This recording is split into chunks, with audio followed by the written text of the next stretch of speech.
اب دیکھنے میں تو یہ گھر ہے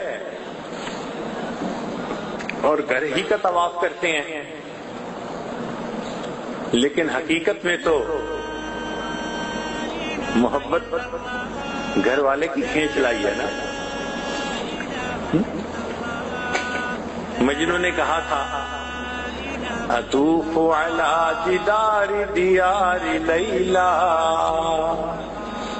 میں لیلا کی گلیوں کا طواف کرتا ہوں، اقبل ذا الجدار وذا الجدارا، اس دیوار کو بوسے دیتا ہوں، کبھی اس دیوار کو بوسے دیتا ہوں، وما حب الدیار شغفن قلبی، اور اس گھر کی محبت نے میرے دل کو نہیں کھینچا، ولکن حب من سکن الدیار، جو اس گھر میں رہنے والا ہے اس کی محبت نے میرے دل کو بے خود کر دیا ہے۔ تو ہم جو یہاں آئے تو یہ پتھر کے گھر نے تو نہیں نہ کھینچا، اس لیے فرمایا فَلْيَعْبُدُوا رَبَّ هَذَا الْبَيْتِ، اس گھر کے رب کی عبادت کرو، اس رب کی عبادت کے لیے یہاں پہنچے ہیں۔ مقصود تو ہمارا وہ ہے۔ اللہ اکبر۔ حسن بصری رحمۃ اللہ علیہ فرماتے ہیں کہ میں ایک مرتبہ طواف کر رہا تھا، ایک نوجوان لڑکی کو دیکھا جو طواف کر رہی تھی مگر اشعار اونچے آواز سے پڑھ رہی تھی،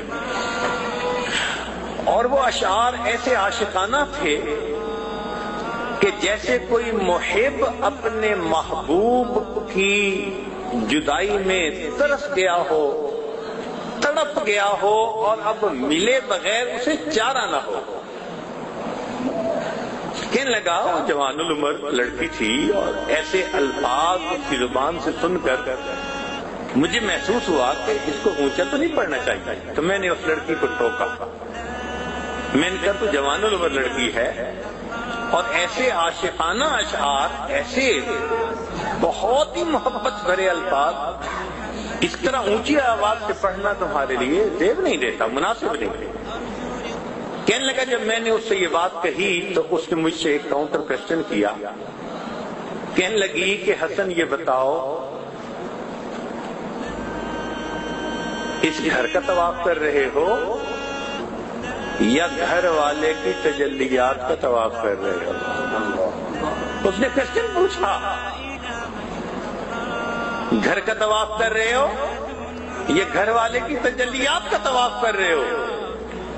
میں نے اسے کہہ دیا میں تو اس گھر کا طواف کر رہا ہوں۔ کہنے لگے جب میں نے یہ کہا تو وہ مسکرائی اور کہنے لگی حسن، جن کے دل پتھر ہوتے ہیں وہ پتھر کے گھر کا طواف کرتے ہیں، اور جن کے دل زندہ ہوتے ہیں وہ اس گھر کی تجلیات والے کا طواف کرتے ہیں۔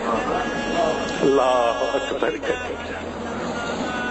آنے والے کن محبتوں کے ساتھ آئے اور انہوں نے کیسے وقت گزارا۔